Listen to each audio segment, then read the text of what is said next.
can be it. That's what knowledge is. That's what wisdom is. And when you have that, then it's a total learning, mind, body, and spirit. With white people, it's only mind. And those who get the spirit, it's by accident, the Einsteins and the others that do the breakthrough stuff. But in us, it's our culture. It's in our culture, but we need to be able to explicate it, use that word, and apply it. And so that's crucial. So that example you're given is very, very important, because that living example, in this case, it also said, well, I can do it. But it's the being of it. She was seeing somebody living it. You know what I mean? Well, there's a proverb that says children learn more from what you are than what you teach. You better believe it. My friend who lives right in front of me said he's a master father, got him 3 brilliant daughters. And he said, brother, it's not your talk, it's your walk. You know what I mean? And that's his whole manifestation. And I know his wife, who does even more of the raising than he does, Brother Joe Levine, he don't like his name. I'm going to acknowledge him. He's a master father, but he's typical of a whole lot. You know what I mean? He lives what he talks. It's his walk that is his teaching. You know what I mean? Yeah. So yeah, that's key. Now, so that explains something right there. Overall, in looking at the Learning Center and what you call supplementary education, what's the overall value of that for Black folks? Supplementary education. Why is that so important? And not only for what you've been doing, but right now as well. Well, like I've said it time and again, see, like I say, children learn more from what you are than what you teach. See, we can embed and make it relevant what we teach into our culture. And we also try to work with the kids to let them know not only what they can be, but what they should be. I mean, when you learn this stuff, you know, how's you going to use that to benefit your community? The one thing that made me the most proud was when I found out that several of the kids we work with, although a lot of them don't live in Kansas City anymore, but they have learning centers wherever they live, you know, in the cities they living in. Wow. I think I had a documentary that one friend of mine sent me. I know I sent it to Ajamu. I don't know if I sent it to you or not. Well, they had a bunch of the former students on my 80th birthday. They made a documentary and they emailed it to me. It's a 2-part documentary, half hour each. I think Webster saw it. I thought I sent it to you too, though. I'm not sure. No, I didn't get it. Yeah, that's good. That's really good. I'd add to that supplementary, what you call supplementary education, is probably the most important intervention we can make as a community in education, because we can have the biggest mass effect on our people through these after school or supplementary school programs. And we need them, as you were saying when we were talking earlier in the week, it needs to parallel the schools the kids go to, that the community needs to be running. You know what I mean? Because now we have a skills mismatch where we have a lot of young Blacks who are not getting the kind of skills that will enable them to even take care of a family, especially Black males, but increasingly females as well. And so a lot of these skills that we're going to get into that you teach at the W.E.B. Bois Learning Center, those are skills that need to be ingrained in our students, our young people. And then if they're in the public schools, hopefully you take them over, but whether you do or not, that is giving them some backup. And I know that's what you've been able to provide. Now, can you get into the origin or the genesis of the W.E.B. Bois Learning Center? How did the Learning Center come about? What role did your cultural vision, both you and your partner that co-founded this, have in your ability to organize the W.E.B. Du Bois Learning Center?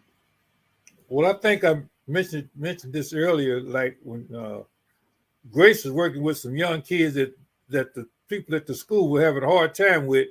And so like he started giving them some culture related material to read. And they say, well, Mr. Grace, we like what you're doing. Say, can you teach it? He said, if you follow me over to this church, so like That's why he started in the church.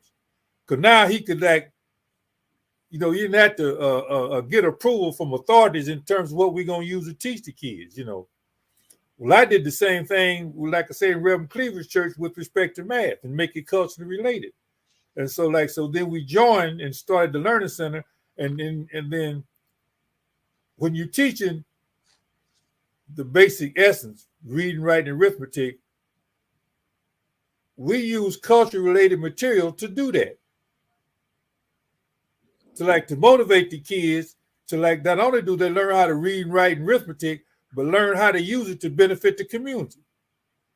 And also learn how our community contributed to that. And so, like, you know, I could go on, but I'll stop with that, you know. It's time for Ajamu to run this stuff down. No, it's not. We got a few more questions for you, and then we'll get to Ajamu. You in the book on the W.E.B. the Bois Learning Center, Future in Our Hands, you said one of the reasons that the two of you, Grace and you, who were the co-founders, could work well together, and one of the reasons that you were able to grow the center was the dualities that existed between the two of you, that you all had, each had a trait that the other one didn't have, and then both had similar traits. And I think that's an important thing, not only to explain how the center was able to get up off the ground and move, but also how organizing does in general. So what were some of those qualities that Grace brought to the table that you didn't, that you brought to the table that Grace didn't? Well, to use a cliche, I often say, like, what are the differences between me and Grace? Grace could relate well with the brothers in the streets, and I could relate well with the brothers in the suites. And so we are Dixon poetry there. So we were pulled together because we had kids coming there from some of them, the street kids and the parents, you know, like middle and sometimes low income, you know, and then we had some people, middle class people, you know. So like we had kids from all various backgrounds. So the Learning Center had staff members that could relate to the various backgrounds. I never will forget this one teacher was telling me about this one young man she was trying to work with, and she couldn't get him to listen. So I just pulled aside and said, take him to Grace.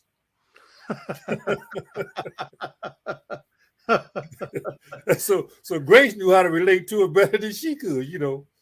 And then I remember one time this one sister, she had, you know, like sister at the Learning Center called me in the office because she's working with this, trying to talk with this one lady who had this son, and she had a hard time working with the son, and it was about 7 o'clock in the evening. So I was trying to explain to the son, I said, open up the window, the shades, and look. I said, look out there. I said, you see that? That's the known universe. Nobody in the known universe loves you as much as this lady right here. Talking about his mother. You know, I said, that's a nice shirt you got. Where'd you get it from? I said, my mother bought it. I said, what about them shoes? My mother bought it.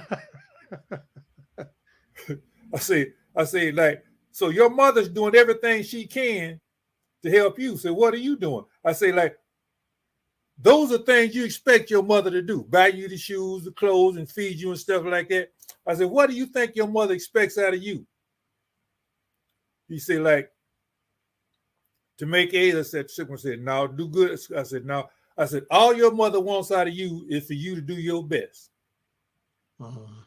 Whatever that is. Maybe it's making A's. Maybe it's making C's. We had one young man was a Down syndrome. He wasn't going to make A's in school, but he could do his best. And so I took that boy, put my hand on his back like that and turned him around. And then I said, look your mother in the eye. I said, can you look at your mother in the eye and tell her you're doing your best? He broke down and started crying, you know. I said, that's all she wants from you is your best, whatever that is. That's an event he'll never forget. And I learned that from my grandmother, because when I went off to school, my grandmother was a high school graduate, but she didn't go to college and so forth. And so when I got the scholarship, and although it was athletic scholarship to go off to school, she said, "Son, you really interested?" I said, "Yes, ma'am." She said, "I tell you what," I said, "if this is what you want to do, I'm gonna support you, but I'm gonna ask you for one thing in return." And I just looked at her. She said, "Whether you make it or not, all I want you to do is when you come back to look me in the eye and say you did your best." Mm-hmm. She didn't say make A's, which I did. She didn't say pass, which I did. All she asked for me was to do my best. Mm-hmm. Mm-hmm. And that's what I promote to the kids. Whatever that is, just be able to look your parents in the eye and tell them you did your best. And, the Learning Center has been around for over 40 years. What was the attitude or attitudes, or what is it that enabled you and the others who worked with you to keep this going all the time? What was the attitude that you had? Well, that's a good question. But a little footnote. Next year will be our 50th anniversary. Okay, 50. We started in 73. Next year is 50. 83, so it'll be our 50th anniversary. But like I say, the children learn more from what you are than what you teach. So we have to be like role models that represent what these kids need to aspire to be.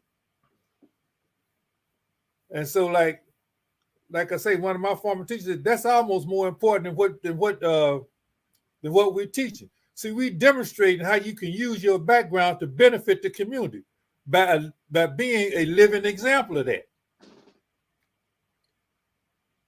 I don't know, did that address your question? Yeah, there was a part in there where you said in your book, you said something about, we made the decision to stick to it. We're going to stay in there. You know what I mean?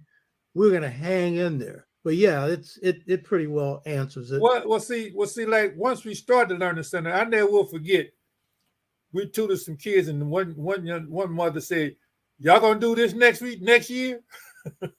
When we first started, we said, "Yeah." And so and I remember telling Grace, I said, "It's gonna take about 5 years before our community recognizes the Learning Center as a community institution. Mm-hmm. It's gonna take about 5 years to build ourselves up as a community organization. You just can't just do it one few times and then quit. Mm-hmm. It's going to take time to build up that reputation." Mm-hmm. And so we had people who were committed to just do that. And over the years, we've been able to continue. And see, Ajamu can speak to this better than me, because he can tell you about what motivated him to join the Learning Center and get involved and stick with it. Yeah, go ahead, Ajamu. When I came to Kansas City, the Learning Center was working out of church, Second Baptist Church on 39th and Monroe. And what motivated me was the dedication that the staff had. This is all volunteer staff. These are people who are, have worked out there with Mr. Dixon at Allied Signal. So these were professionals. These were school teachers who were doing their daily job, weekly job, and then taking 2 hours on Saturdays or on Wednesday nights teaching. So that dedication inspired me. But one quick story, this is maybe the first or second time that I came out, and I remember Vern Glover, who was a longtime math teacher with Brother Leon, and I actually worked with him when I first started. And he was getting to his car, and a young student ran behind him and complaining about the homework assignment, because even though this is Saturday school, you still get homework. And he said, Mr. Glover, do you realize you gave us 32 problems of work? And Vern Glover shook his head and said, "Yeah, do them twice." So that kind of dedication showed me that this is serious. These folks are serious. And that's the reason why I walked in the classroom and stayed with it for almost 30 years. Wow. So you're still doing tutoring in the school? No, I'm no longer a tutor. I've served as a tutor, served as a board, but the institution is continually moving. There's folks that are there now that keep it going. Brother Leon mentioned that, but there's a director who is involved. There's parents who are involved, he doesn't have to do much organizing anymore. All he has to do is continue to be the fountain of wisdom as it relates to the program and the keeper of the history. And then, of course, he goes down and he teaches, whenever he gets ready. So with that being the case, it's an institution. It goes on, even though the founders not necessarily have to be as engaged as they were in the beginning. It goes on. That's a key point. It makes me think this African proverb: young man for war, old man for counsel. Uh-huh. So I'm at the counseling stage now. Yeah, and that is the nature of good organizing and good institution building. You got to pass it on. You know what I mean? So you started off in the Black church and then you acquired your own building. How did you get to the building stage? How did you acquire your own building? Well, I was also like affiliated. It's a political organization called Freedom Incorporated that I worked with them too. And and they were given a building. And so like I asked the chairman at the time, I said, well, can we use the building to tutor math in? So he said, yeah. So we started tutoring math in their building. And Ajamu might can add to this because Ajamu had one of his friends and he, down in my basement listening to the music, and the phone rang, And so like this guy was telling me like that their organization is running into trouble and they owed some people some money and they was going to be forced to sell that building to pay these people their money back. So rather than lose the building, he said, no, I'm going to give it to another organization. So he asked me, he said, do y'all have a 501? I said, yeah, we have a 501c3. So he said, who's chairman? I said, I am. I mean, we didn't have any meetings before then, So he came by the house and the Ajamu told the friend, man, be quiet. Listen. So when he came over there, and the only person in the room affiliated with the Learning Center at the time was Ajamu and me, because he had his friend. And that's when he offered us to take over the building so that the community would not lose the building. And so I got on the phone and called Grace. I said, Grace, I said, you got to come over here right now. And so that's how we ended up with that building. Mm. That sounds like a story, this Black community stories. We had a Black newspaper, we still have it, called the Sun Reporter in San Francisco. It's now in the Hunters Point. And this is how they got the Sun Reporter. The Sun was owned by an older brother. He died in his 90s. He wasn't that old then. Thomas Fleming. And the Reporter was owned by a white boy. But what happened is a guy named Carlton Goodlett, who had a PhD in psychology and MD that he got from Black College. He's in a poker game and wins the poker game. And so he wins the Reporter. And so then the Sun becomes the Sun Reporter because Thomas Fleming turns over the Sun to Goodlett, and he ends up owning the Sun Reporter. So I saw that look on your face when I said, how'd you get the building? And I said, uh-oh, this is going to be a story here. I'd never heard that story before. And these are Black stories from the neighborhood. You know what I mean? Now, you made the point that you modeled the W.E.B. Bois Learning Center partially after the church, in that people in the church, a lot of the people in the church don't get paid. And the W.E.B. Bois Learning Center operates off of volunteers. So the question is, because the center has a curriculum, I understand, of science, math, history, culture, literacy, A, how'd you recruit people with those kind of skills? And B, how you get them to volunteer over this 50-year period? I know you've had different people coming in at different times. How you get those volunteers and with skills? Well, like I say, like I was working at Allied Signal, and there's one young man there that went to Southern University, Ajamu News. I think he went there before Ajamu came there, and Roy Brown, remember him? And so when I first started, he and Glover were the first volunteers I had. Because Glover and I used to walk and say, Dick, we got to do something to help these kids. So I had Roy Brown, and we started the math program. So I called Glover and said, Glover, you remember you said we had to work with these kids? He said, yeah. So I told him about that and said, I'll be over. The next day, he'd been over there and been with us ever since, you know. But see, we had relationships because I was working in corporate America with other people with technical backgrounds and so forth. I recruited them to come back and volunteer their time. And I often tell people, I say, like, my generation was the first generation of blacks that had jobs in corporate America. You know, before that, you know, like, before the, like, blacks weren't working in like I was working in Bendix, Allied Signal, Honeywell, and we weren't working in corporate America like that. But then we worked in corporate America and we were making, you know, making good wages, living comfortably above, substantially above our parents and so forth in terms of like income. Now, what does that also mean? That means you got leisure time. Uh-huh. Question, what you gonna do with it? Uh-huh.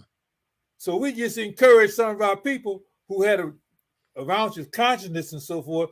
Why don't you donate a couple of your leisure, a couple hours of your leisure time to help out the community?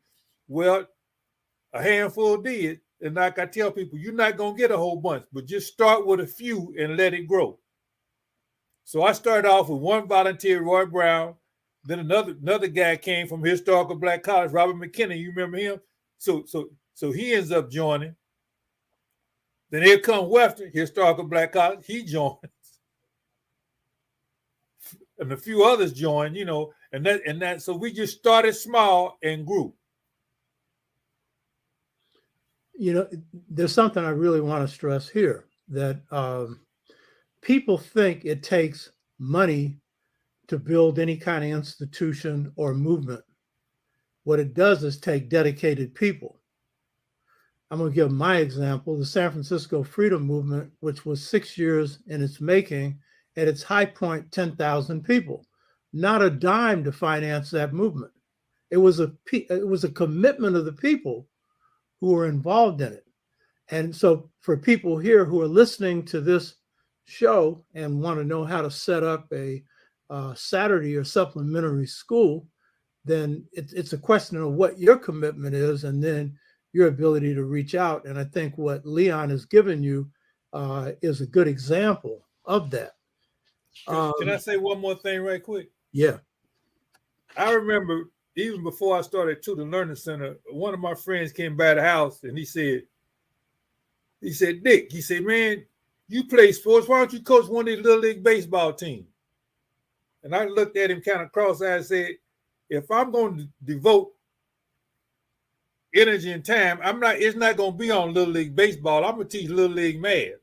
I say, given my background, our community is better off by me teaching math than me teaching baseball. Uh-huh. You know, so there's a whole bunch of brothers that can teach baseball. There's only a handful of us can teach math, the science, and so forth. So so that's one of the components that drove me into tutoring math and building the Learning Center. You know, like, what kind of talent do you have and how is it best used to benefit the community? Two closing questions. One is, what's been the general size of the population of students that have come in any given year? What's been the number of students on average or whatever?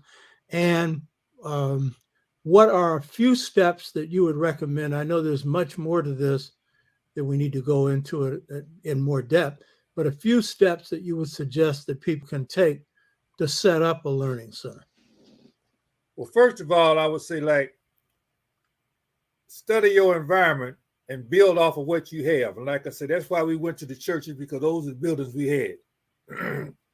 And then, like I said, like, our generation was producing engineers and so forth. Those are talents that we have in our community. So all you need to have is a handful that's willing to come and volunteer. Work with what you have, you know, in terms of facilities, in terms of like the personnel. study your environment, your community, and look at what you have and see how you can best get those people. If they're going to give up volunteer time, how can their volunteer time best benefit the community? And we use the Learning Center as a model for that. What's been the overall size of the students per Well, year? reason why I'm laughing, I remember one time we first started, one time we had about 20 kids, and the pastor and this place said, look, we got all them kids. And so he was taking pictures and so forth. That's when we first started. We were satisfied. We had about 10, 15 kids, and let alone 20, but then it constantly grew. So you start small and grow. You don't start big. Mm-hmm. You know, now we ended up having like hundreds, 200 kids in there, you know, then we had a waiting list because we couldn't take all the kids that needed help. You know, but start small and grow. Don't try to start big because you overwhelm yourself if you do that. Uh-huh. Okay, what you've had here is a master discussion and class on supplementary schools based on a successful model. And our young people are in need of this, so I hope people will draw from this, and I hope in the future we can do some in-depth training on it. But basically, if you want to do this in your community, you can contact us and we'll show you how to get in touch with Brother Leon Dixon. So next we're going to get into Brother Ajamu, but before that, I want to have a musical break, a brief musical break. If my technician is there. Are you there, brother? Yes. Yeah, put that piece of music up.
Okay.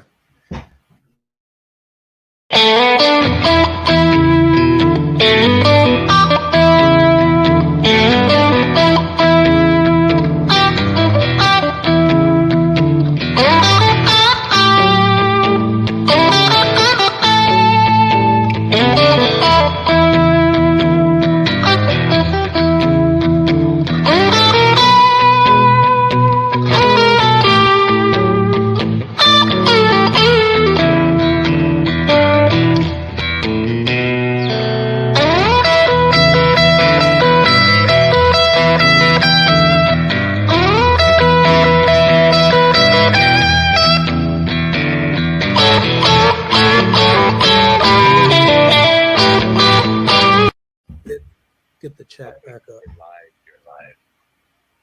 Okay, we're getting into an interview now with Brother Ajamu. It's going to be a PowerPoint presentation that he has on the Afrikan Centered Public School project called the Afrikan Centered Education Collegium campus. And so, Ajamu, you got the floor. Okay, just want to make sure that can you all see the PowerPoint presentation yet? It's down on the bottom. Now you have to bring it up. Okay, So let me that go ahead and take care of that. Yeah, now it's there. Yeah, we can see it now. Yeah. Great. All right. So first of all, I guess this is an honor to be on the program to talk about this. And what I want to walk folk through is what we were able to accomplish in Kansas City with what is known as the Afrikan Centered Education Collegium campus. And that was run and sponsored by a board that was created called the Afrikan Centered Education Task Force. So it was connected to NBUF very, very strategically and to the Learning Center. As I said before, there would be no Afrikan Centered Education without the Learning Center, because there would be no NBUF without the Learning Center. And when the Afrikan Centered Education Collegium campus got started, it was because of activism from NBUF around the question of appropriate education for African children in the Kansas City School District, as I mentioned earlier, during a time when the district was going through a desegregation program and creating all types of culturally based schools. Now, what I'm saying right now is not something I made up. Came out of court documents. The purpose of creating these culturally based schools was to attract white children into the Kansas City, Missouri School District. They live in the boundaries, but they go to other schools. It was a process of attracting them back. So it was not important at all to have anything in place as far as the school district, as far as the court was concerned, the federal court, that had anything to do with the history, culture, and contribution of African people. So I will get right into that and present this for your understanding. The first thing I want to do is just give a quick definition of what is Afrikan Centered Education. There's a bunch of them out there, but this is one I just heard recently, and it's centering ourselves and our students in the best of African culture. And by best, I mean there's things that our young people are associated with now that they call African culture, like violence, killing, gang activity. We're talking about the best of African culture, to examine and analyze information and to meet the needs and, very critically, solve problems in the African community. So in other words, if we've got an educational program system that's going on and we don't learn how to solve our own problems, then as Amos Wilson said, we're being educated into servitude. So that's what we were about the business of. This is what Afrikan Centered Education. I just want to use that for folks that have a little working definition. And I want to show you about what we did. And in our program, we had a mission statement. So, and I'll get to how it all came together, but the first thing I want to do is just hit some highlights so that your viewers would just kind of get a sense of what it is that we were doing and what we were able to get accomplished. So the mission of Afrikan Centered Education Collegium campus, and it's right there, to create a world-renowned pre-K through 12th grade African-centered early college reform model, is to develop and enable scholars to become self-identifying, deep thinking, productive leaders for individual and societal transformation through culturally responsive and academic rigorous pathways of learning in a safe and nurturing environment. And you probably see some faces on there that you recognize, some of the African Centered scholars that we've worked with. But I want to call out, and I have to give homage to some of the key people involved in this, because NBUF's role was to agitate, take the resources that came from the Portland Baseline essays in relationship to our national context and bring those to bear, but also to provide a protective hedge around the people who actually worked in making sure it happened. The most important person of the team I'd have to give credit to is Mrs. Audrey Ballard. She was the dean of the program. She is where we started Afrikan Centered Education because we needed a principal who understood this.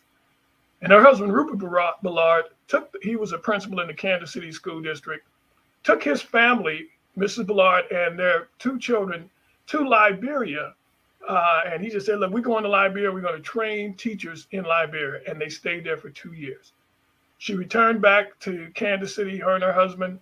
He was engaged in the school district. She was engaged in the school district. And I met her because the school that my daughters were attending was turning from being a traditional school to a Latin grammar magnet school, which means all the objects we had on the wall had to be of Latin. They had to, so it didn't have anything to do with our culture. Our principal was being sent to be trained on how to provide Latin grammar instruction. And the substitute principal we had was Mrs. Ballard. And Bob Over, this was in 1988.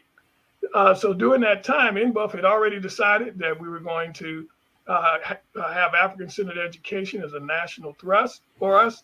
And we were thinking in those terms. We were already fighting with the school district. And then we met this beautiful sister here who had lived in Liberia for 2 years, teacher training, and who had African Centered concepts at her core.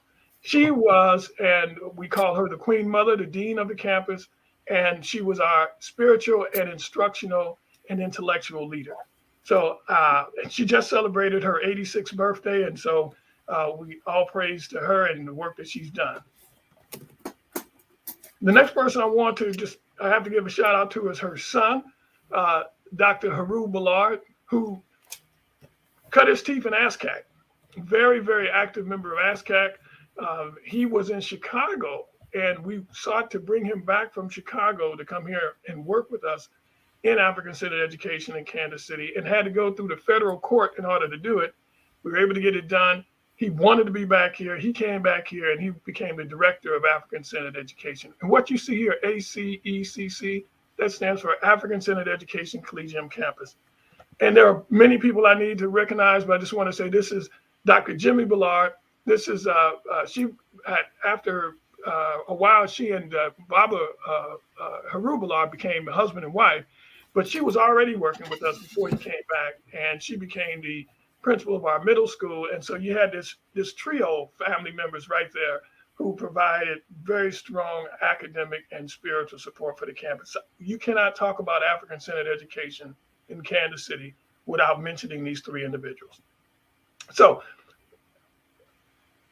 for the folks who are out there, the instructional design, the African Centered campus is located within a unified, centralized campus with a multiplex of buildings. We had 3 buildings that we operated from, and the different grade spans from early childhood, pre-K, which was K3, that's 3-year-olds, through 12th grade, and is organized into a specific learning village. So just an aerial overview, this is what the campus looked like. We had 3 buildings. We had a high school building, an elementary school building, and then we had a 3rd building on the campus, which was our standalone 6th grade center. Now, Haru Ballard went in and actually did the calculations for how many square feet this campus stood on, and it stood on 40 acres. So we used to tell people we got 40 acres and some schools.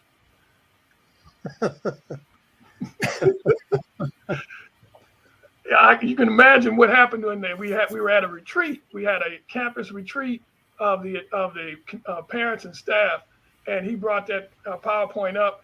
And when he totaled up the numbers, and when it totaled up to 40, people just jumped up out of their seats. They couldn't contain themselves. It was the most spontaneous reaction that I've ever seen, that I had seen in a long time. People couldn't contain themselves because they understood the significance of the 40 acres.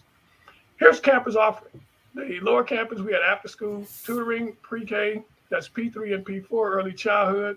We had a Saturday school, which was connected with the Learning Center. We had an MHOTEP student council, LINK, which is a organization that provides after school support. Our campus, when it was just the elementary school, was the first building in the school district that LINK became involved with.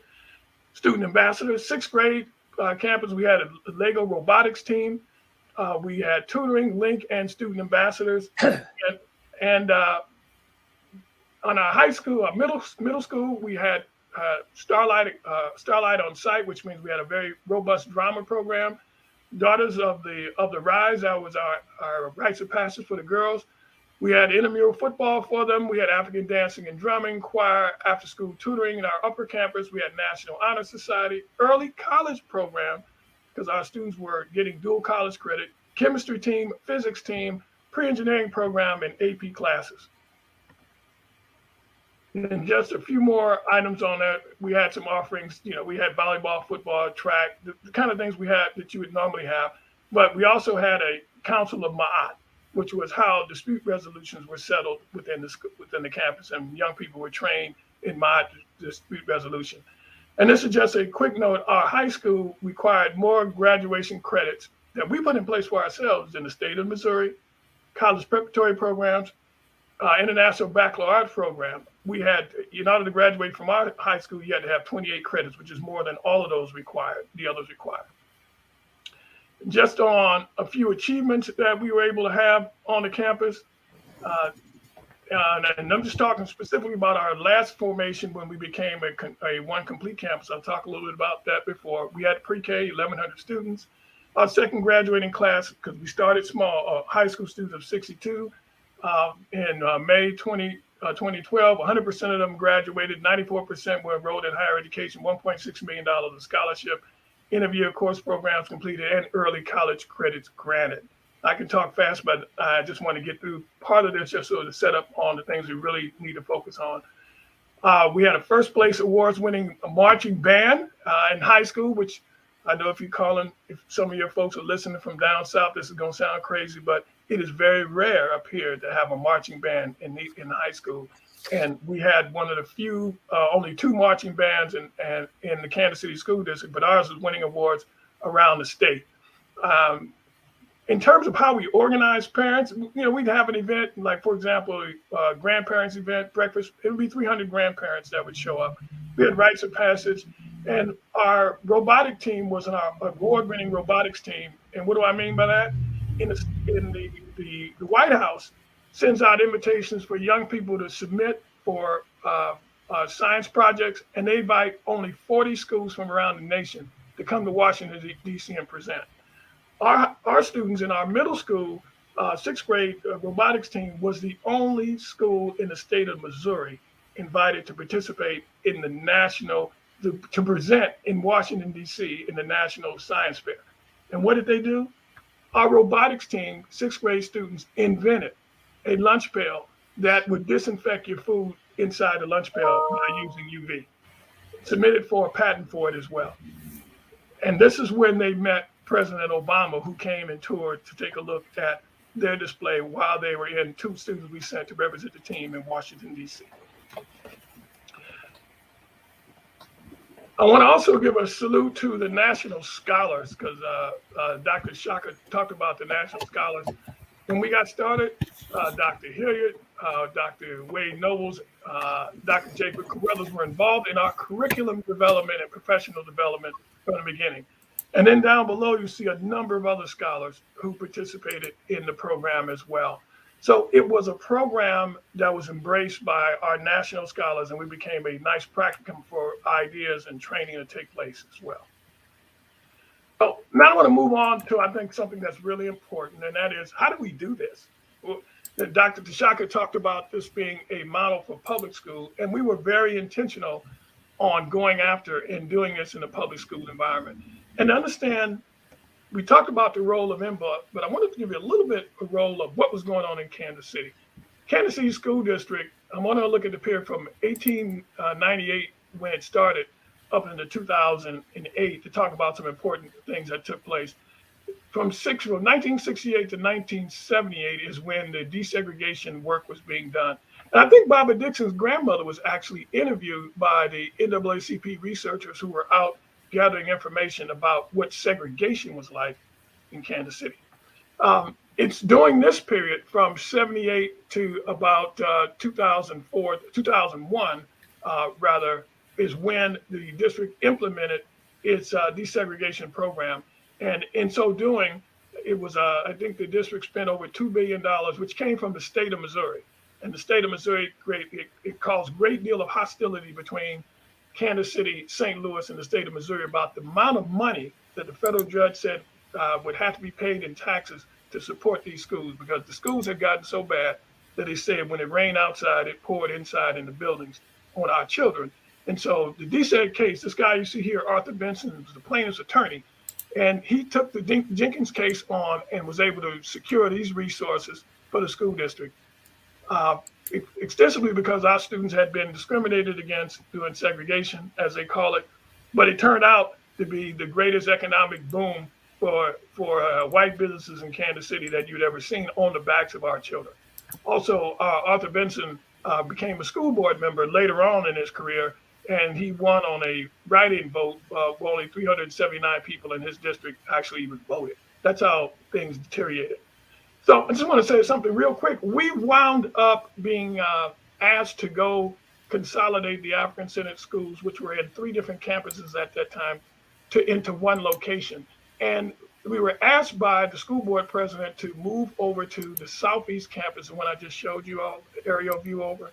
And there was a lot of problems there.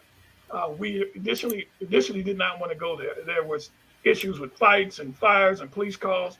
Bobby Dixon and I live in the community where the Southeast High School campus is, and I can tell you, you could come home at 11 o'clock in the morning, and students be running up and down the street, not even in school, police cars chasing them. It was a mess. In fact, people living next to the school were selling their houses and couldn't sell them. They had signs up because the building was just out of control. One of the things that was interesting, we were there for 1 year. After we told the school district we would take on the campus, and we gave them some conditions which the district met. And after a year, we had a report from the Kansas City Police Department. They came in and they said the year before you all got here, we had 835 calls from the police department about issues happening at this campus. We said, wow, we didn't know that. And we said, well, how many did you get this year? They said 0.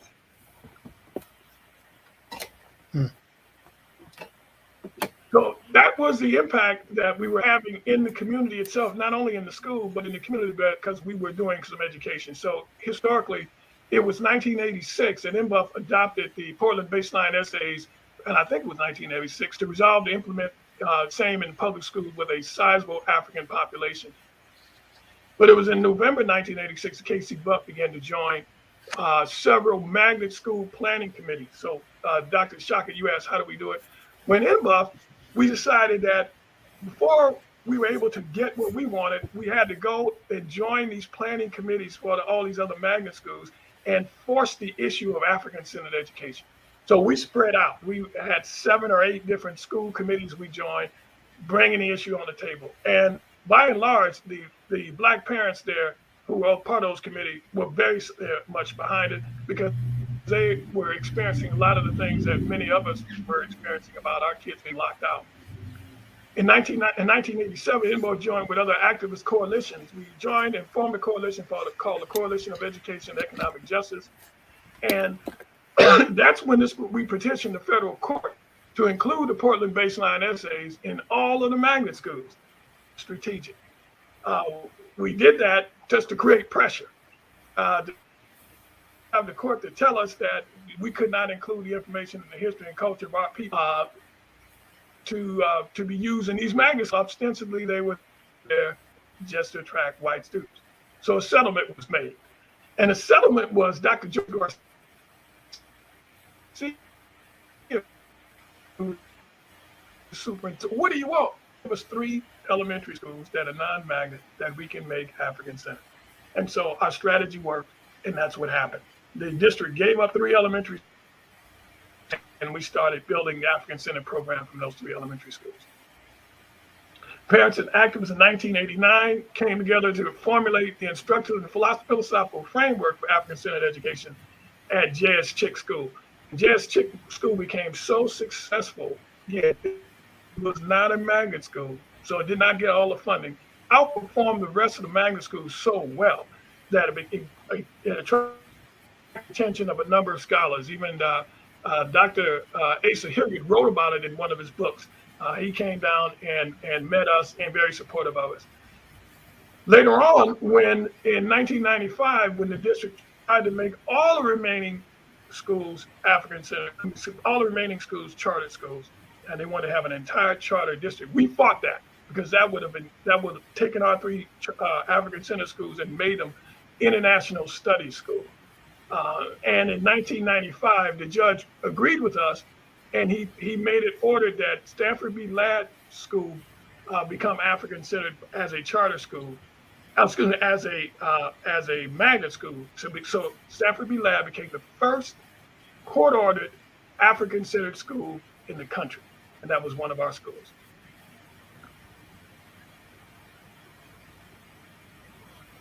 Here's something that's quite interesting as well in our overview. Between 1991 and 2010, in order to protect the advances of the Afrikan Centered Education movement, NBUF KC members had to run and had been selected and elected to the Kansas City School Board. What you see here before you are a list of people who ran, and some got elected and served on the Kansas City School Board, NBUF members. So Marilyn Simmons was our first one, and she's now an ancestor. Lee Barnes, who was an NBUF member who got elected to the school board, who's now a city council member. Michael Bird got elected at large. Claude Harris, Ray Wilson, and Kokithia Hill, and Dr. Linwood Tahi. That's Dr. Tahi standing in front, and he was my partner in this and that. He and I worked together to get the information, the Portland baseline essay, into Kansas City. Work directly to do that and get it into the high school. And we got he was also the vice chair of the board of Afrikan Centered Education Task Force. Moving through here now, we did the struggle back and forth, having our three schools fighting the magnet program to overtake them. So in the year 2000, the expansion of our program, we expanded into a middle school. We expanded J.S. Chick by adding grades there with the goal of going into a middle school. And in 2001, we moved our 6th and 7th graders into the John Henry Clark Middle School building. Now, a lot of folks asked, you mean tell me you had a school building named after Dr. John Henry Clark? It was probably the first one in the country. And in fact, we had support from brothers and sisters out of New York City to make that happen. It was named by the community, Dr. John Henry Clark, over the wishes of the school board. And in 2008, after all of those challenges, we were able to strike a deal to move all of our schools into one campus. So that happened in 2008. And I just wanted to give folks some information on that. When we entered into this contract with the school district, to bring all of our schools to one campus, to the Southeast campus, we entered into a 5-year contract to make that happen. And we created the Afrikan Centered Education Task Force, Inc., or SETI, as the board to hold that contract. So we operated as a contract school. And what that meant was that the school district would give us an allotment per pupil of $8,500, and we were in charge of everything: hiring teachers, hiring administrators, contracts with all of the vendors. They leased the 3 buildings to us for $1 a year, and we were responsible again for all staffing. And that was crucial because it finally gave us control of the school and the operation. So it's important to understand what that meant. That meant we were responsible for transportation services, food services, maintenance, janitorial, books and instruction, trash removal. That was our responsibility. So we went from being an advocate organization to actually being a business, to run the institution. And that is a transformation that Dr. Shaka, you and I talked about before. It's kind of like being a guerrilla in struggling out there in the community and then becoming the administration at that time or the government. So we went through those transitions, but I'm very proud to say that to the highest extent possible, those services, transportation, food services, maintenance, janitorial, we did those contracts with Black-owned businesses. So that was the other opportunity that gave us. And then kind of getting towards the end of this now, other contributions that we made to the movement. In December of 2011, we published a curriculum model that included pre-K through 12 curriculum, a professional development model, a site-based management model, and a character development model. This is what we were able to contribute and put together with the help of the scholars in the community. And I'm talking fast, but I just want to say that this was a tremendously focused attention of being able to control and manage a school within the school district that was a public school with resources to have a maximum impact and then create a model for others to do this. So Dr. Ober, that's I'm not at the end of it, but that's at the point that I just want to have a little break. My next point I'll go into is the fall. What happened and why did the program itself, or SETI, why did it fall? So I'm going to stop right there, see if you had any questions before I go further. you've covered the bulk of this, and what you've covered is so much, and the achievements are so significant. And I guess one question I have is, when you were organizing the base to move the board to this, and that base that enabled you to control this, what did you do to do that? I mean, what were some of the constituent elements of the base that enabled you to get this victory from the community? Very good point. When we saw the opportunity, and the opportunity before us was that the district could not tell us it wasn't putting in place culturally based programs. It was doing so. We saw that for the adjudicated victims, again, this was a court order of slavery and segregation, when they put these cultural programs in place, culturally based schools, Greek, French, Spanish, all of that, none reflected us. We knew we had an opportunity.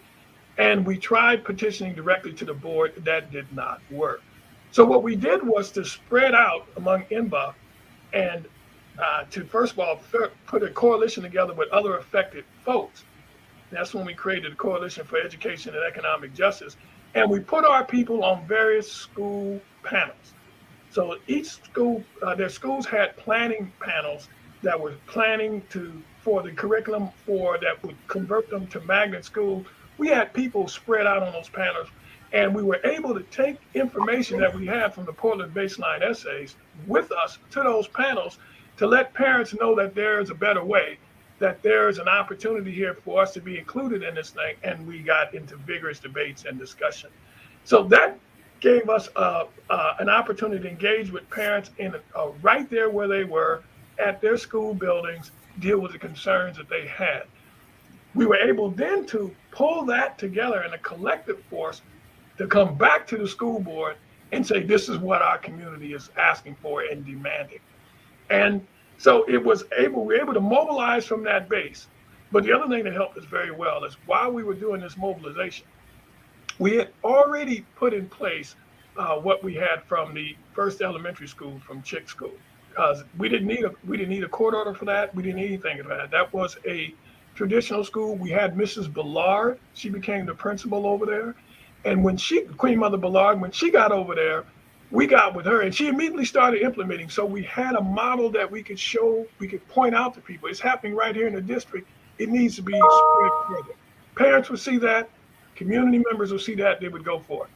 But I'll be honest with you, it wasn't universally supported.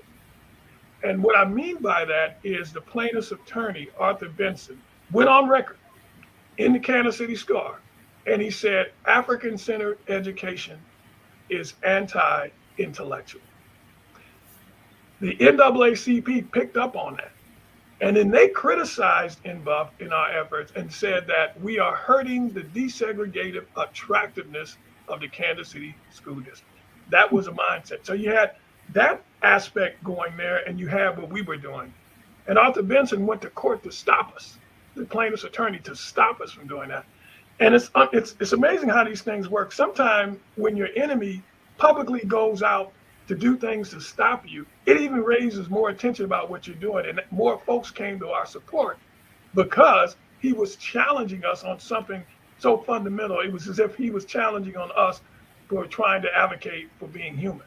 I mean, folks rallied to our position. So a combination of being strategic about where we placed our people, again, working on planning committees for various schools, the resources we were able to bring to the table from the Portland baseline essays, having JS Chick as our first school we did that one without permission within the district where we were developing it and folks would come see it, and being under attack and then being able to deflect those blows in ways that allow us to focus attention on what we wanted and rally folks to our support. Hopefully that helps. Yeah, and that's some real good community organizing, because you saw an opportunity, you took advantage of it, you exploited it, and then you used the administrative apparatus that they had set up to push your position and get some policy in place. The other question is, I know you had a person, I think you referred to a couple who served on the Board of Education, Yes. advocated your position. What role did they play in helping you get policy through and keeping your thing going? Well, the folks we had on the board, I'll see if I can pull them. Well, I'll just go back. They were crucial and key. Marilyn Simmons, first of all, it was tough to get her elected because she was coming from a district that had a majority white population. We had to do a lot of organizing just to get her elected. But we were able to not only get her elected and support her while she was on the school board, she eventually became board president. And when she became board president, she was able at that point to have significant influence over the superintendent and the administration to support our initiative. But not only that, when she became board president, coincidentally, 2 board members dropped off the school board. And at the time that happened, it was the power of the school board to just appoint new school board members. You didn't have to have an election. So Maryland appointed, she appointed one more NBUF member and then one of our allies to the school board. It was such an issue that the state of Missouri changed the rules that relate to how school board members get replaced simply because of what we did. So Maryland was fearless when it came down to standing up for our issues in Afrikan Centered Education. I mean, she was absolutely fearless, and she created space for other people to come on and be supportive. And in so doing, they were able to pick a new superintendent, and they picked a brother by the name of Henry Williams. Now, Hank Williams came in as our new superintendent. He was 100% behind Afrikan Centered Education. In fact, his history is this. He went to Fayetteville State, which is a historic black college in North Carolina. The reason he went to Fayetteville State was that he lived in New York, in Brooklyn, and met Minister Malcolm X. When things went down, Minister Malcolm told him, "You need to get out of here and go to college." He went to Fayetteville State. He didn't tell us that when he first got here. It was after he was here and they selected him and he got close to us that he brought out that history. So we said, "Oh, brother, you was meant to be here with us." So the board was able to not only to support us from the outside, but also to control policy and administrators at the superintendent level who would come in and would be supportive. It took years to get all that to happen, but that's how our board members did that. Lee Barnes came onto the board, Michael Bird came onto the board, Claude Harris came on the board, and they all did the same thing. So they were extremely instrumental. We would not have been able to do this without them. And what you'll see later is once we lost our ability to have our allies on the board, everything changed. Mm-hmm.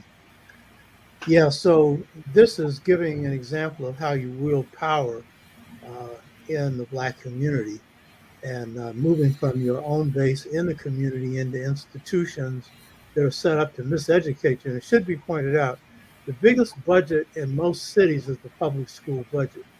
So when you go after that, you're going after real power. And so the way you did it on multiple levels, including the policy-making level, and you demonstrated something else, that you had an advocate that you got elected, representing NBUF and representing your interests. And then through various processes, when she becomes board president, when some people resign, you're able to appoint others. But the key point is you were able to do this without having a majority control of the board. And a lot of us think that that's what policy power is. No, it's not. You know what I mean? First of all, it's a minority of people that run this country. That's but when right. it comes to wielding power, it's a question of how you organize and the Absolutely. strategic way in which you move. So this was absolutely brilliant. And I hope not only people that watching this now, that watch this, but over time will get this, because this is one of the institutions that mess our people up more than anything, that we've got to intervene in and exercise control over. And the thought that you can't is what prevents you from doing it. But then being able to do the various things that you did. It's absolutely brilliant. You know what I And mean? and if I can add to that, first of all, your point is so very well taken, and it does not mean that people are not going to come after you. In Right. fact, a school board member came after us. Her name was Alma Ward. She saw what we were doing. She did not like it. Originally we supported her for school board, but she got on there and she got massaged by the white power structure. She went to the federal monitor and said, NBUF is a African separatist organization and is here trying to take over the school district, and we should be pushed out of the school district. She went to the federal monitor and said that. And when she did that, the press picked up on it and said, NBUF, this African, Pan-African separatist organization is trying to take it. Basically, they blew all the dog whistles. But this is what happened. Michael Berg, who was on the school board, and Lee Barnes, who were on the school board at that time, both started the school board meetings, and they had all the press in there. And Lee Barnes started the school board meeting, said, my name is Lee Barnes, as you know, and I'm a proud member of the National Black United Front. And I'm here to support the people of our community, and I don't run away from that. Went to Michael Berg. He said the exact same thing. Our people learn that you don't have to run from who you are just because some confused person blows the dog whistle for the folks to come in on you. And the community supported it. And so it didn't go anywhere. Now, we were brought in before the federal monitor, and they tried to rake us over the coals. We said, look, we are here for one reason. Our children deserve to have an education that's going to help benefit our community. You can't tell me that we can't demand that. So, Brother Oba, it comes down to standing on those principles, which our people did. We could not have done that if the community did not support us, but they organized and got us to that level. And I just want to say one more thing about this, because this is really important. This was being done in an environment where the federal court ran the school district, and it had its own monitoring committee that the board had to answer to. And in that environment, when all of that was going on, and we were called up and brought in before the federal monitor, a court hearing was held to end the court control of the school district. And in that court hearing, one of our members, Donna Jackson, who was a parent, was asked to testify. She was on the witness stand. And she said to the judge, she said, Judge, I don't understand this. How is it that our children can be in a school district where all these $2 billion being spent to bring education up? We demand quality education. We demand to be educated, have a quality education. Why is it that we're being fought by the plaintiff's attorney? And Judge Russell Clark turned to her and looked at her and said to you, ma'am, I am so sorry. But in America, you don't have a constitutional right to a quality education. He says you only have a constitutional right to be educated in a desegregated environment. What that said to us is that this is not a constitutional issue. Nobody cares if African people get a quality education in America. There's no law that says it has to happen. If it has to happen, we have to make that happen. And so I brought that up to give your listeners and viewers a context for the environment that we were functioning in. And it could not have been done without some that type of level of community organizing from the board level all the way down to the parent level. And we had what we call parent universities that every other week on our main campus, and when we were spread out campus, the parent meetings would take place where parents would organize on how to move the agenda forward. That's what was going on. And it culminated in something that I'm going to talk about in a minute, but I just wanted to stop here and give you the opportunity for your next question. No, I think that's it. I've got my questions. Okay. And main thing I'd stress is this: 22 years of wielding power the way you did and producing results for Black kids. This is the big deal. And what we need to do is understand the importance of doing this across the country. But yeah, go to the next point. So now we're going into some lessons learned. And this is the fall of a city, because we operated control of that campus. And I want to let folks know that we started off with a budget of close to $8 million. And, that's kind of hard even for me right now to wrap my head around it. We were able to fight with the school district for all these years and then have them break out an $8 million budget for us to run our campus on a contract where we managed all the resources. That was our annual budget. And the fall of a city the fall of a city is a really important thing, because leading up to this was this. Kansas City School District was in a position where it wanted to close, where the board wanted to close 1/2 of all the school buildings in the entire district. It was unprecedented. And this was due to, after spending almost $3 billion in renovation and having all these initiatives trying to attract white students back to the school district, it didn't happen. And so they found themselves with new buildings that they were looking to close, as well as renovated. All the buildings have been renovated. They were looking to close. And after we had a deal in place for a 5-year agreement, because we went through a lot of superintendents, a superintendent by the name of John Covington now was in place. And Covington came in he was a shutdown artist. His job was to come in and cut the budget to right size the school district. And so what he did was approach all of the schools, school organizations, parent advisory groups, and everybody, and said, this is what we're going to do. Put out a list of schools that they were going to shut down. And they were his plan was to take us from our 3-building configuration down into 1 high school building. So we had problems with that. The one practical problem we had with it was this. We have 3-year-olds, 4-year-olds. They can't walk up the same flight of stairs as an adult.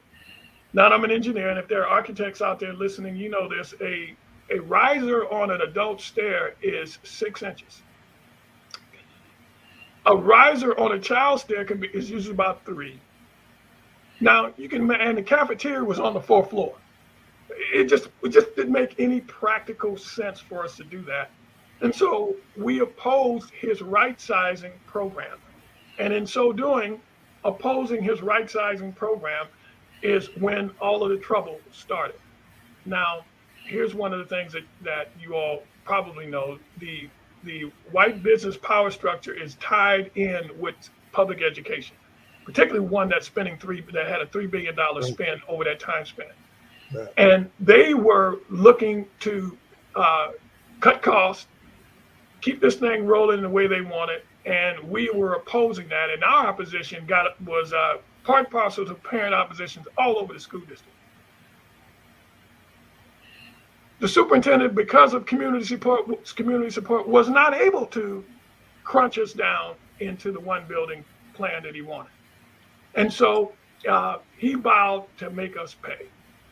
And so right here we say that he opposed the superintendent's 2009 school closing plan, and he and his administration said they want to make us pay for that. Our next contract year came up 2010, and in that 2010-year contract, they cut our budget by $1 million. Then the one that came up the next year after that, they cut it by another $1 million, and we just said we were not going to sign the contract. The board met with us in a closed session and said, look, we know what the deal is. We know this is not right. Just school's getting ready to start, sign a contract, and we will fix it by an MOU. Covington resigns and moves to Detroit to become the Detroit Public School shutdown guy. They shut down the schools in Detroit.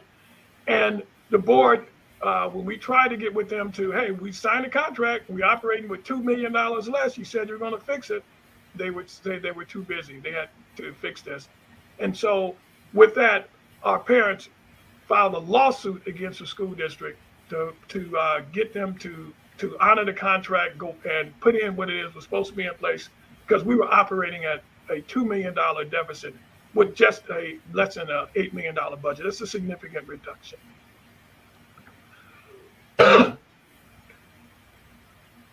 And so a new superintendent came in. His name is Stephen Green. And they put together the school board. Now Marilyn Simmons, who was no longer president, she was still on the board, but her health was failing her. The political organization in Kansas City, Freedom Incorporated, which is the Black political organization that gets folks elected, NBUF had a pact with them and an agreement with them that we would spearhead the school board candidates, and Freedom would handle everything else. They got new leadership in, and then they challenged us. They broke the contract, the deal that they had with NBUF, and they wanted to put some different people in on the school board. So you can see some of the things that are happening here. So you had the media pressuring the school board to let the superintendent do his thing. You had Marilyn Simmons getting sick, and then our other board member had gone off the board, new people coming in. You had a superintendent had a grudge against us going out that was able to pass that grudge over to the next superintendent. And you had the Black political organization now reneging on an agreement they had with NBUF to let NBUF be responsible for the school board folks. And they ran folks against our folks, which split up the community, and the people that we wanted to get on did not get on. So in that environment is when Stephen Green told us he wasn't going to renew our contract. And it got worse, because not only did he say he wasn't going to renew our contract, and we began to resist against that, he went public and said that the Afrikan Centered Education Task Force, Inc., he alleged that there was $8 million misappropriated or missing. Now, brother and sister, I want you to understand what that means when somebody stands up and say $8 million is missing. It's like having a speed dial to the FBI. It means that you're automatically under scrutiny and that people are being set up to go to jail.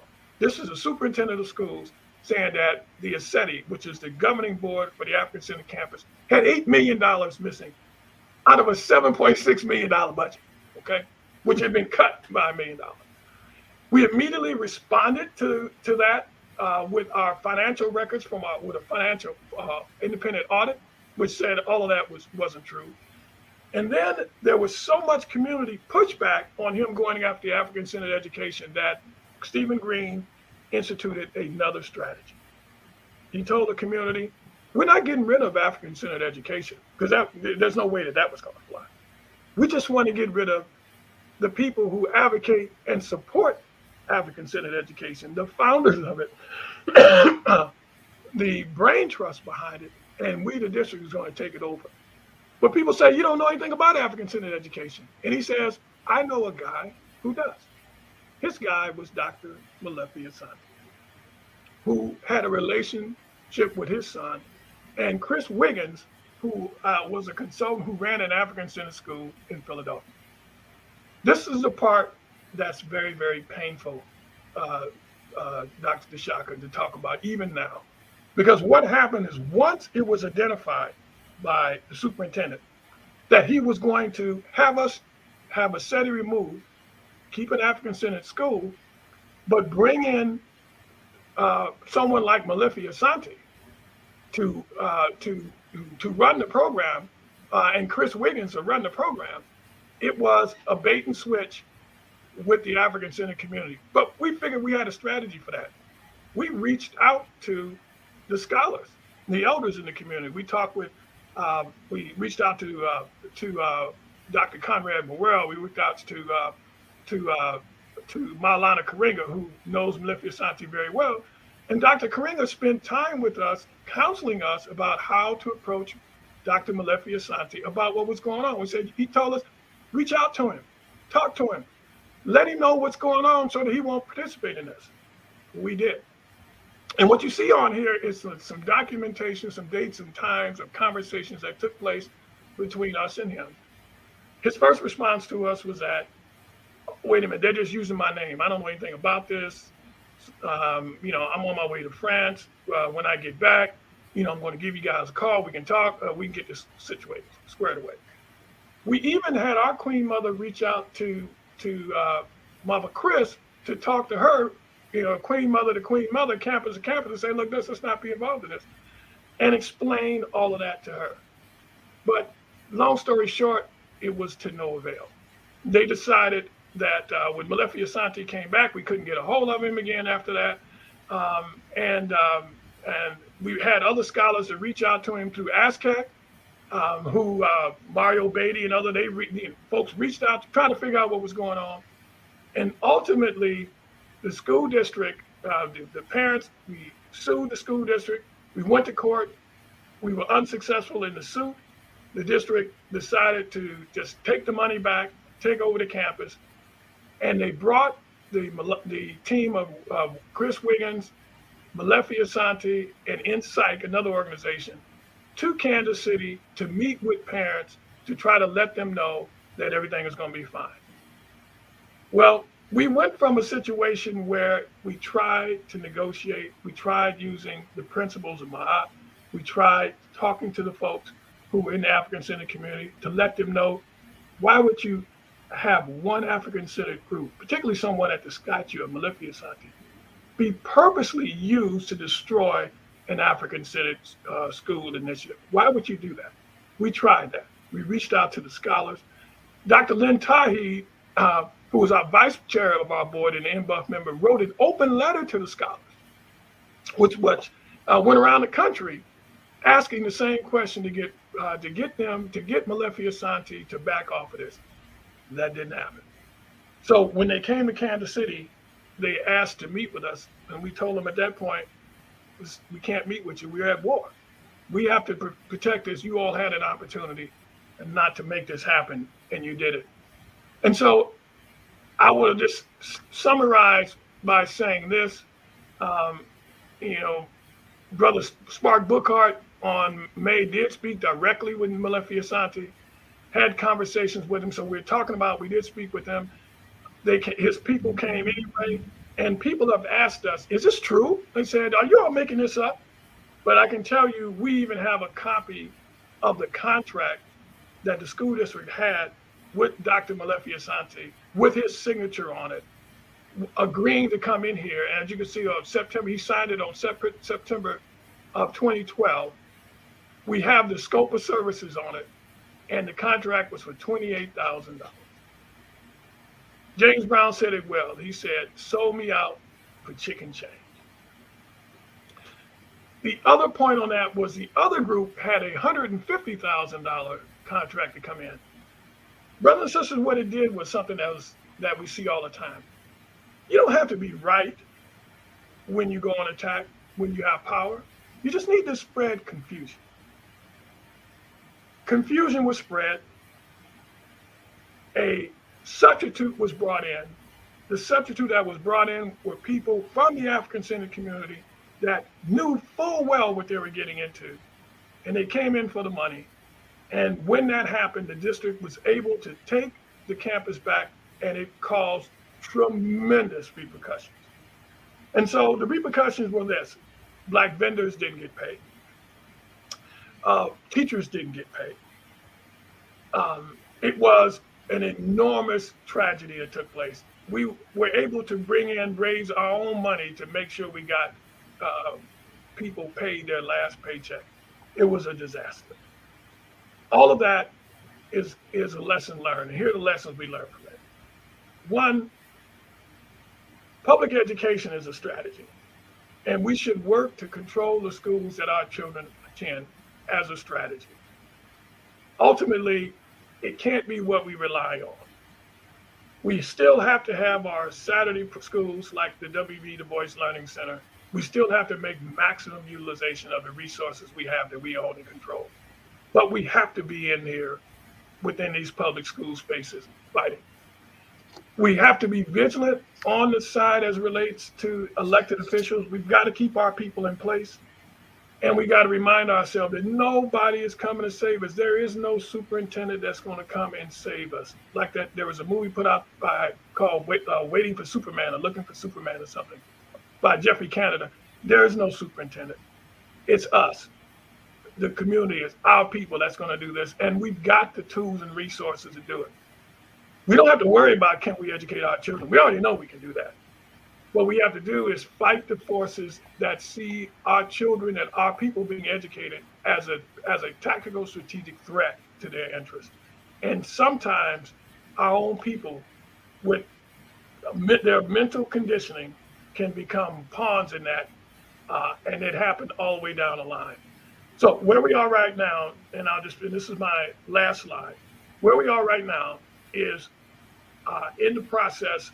It's been 10 years since this happened, and we're in the process of still now making a push for reparative justice. So that we do have some things we're working out and working with the current superintendent to try to get reparative justice. And I do want to close by saying this. Afrikan Centered Education is still going on in Kansas City School District. It did not stop. It got watered way down, but eventually our people who we worked with, our administrators crept back and teachers crept back into the district program and began to reinstitute what it is that we worked on without the support of the downtown administration, clandestinely, but they began to make it work. And now we're getting calls from the parents that are there now saying, you got to come back. It's time for us to get community behind us again and make this run. That's the end of my presentation. Yeah, I knew about this end because I was getting reports from Conrad and then later from you on what actually happened.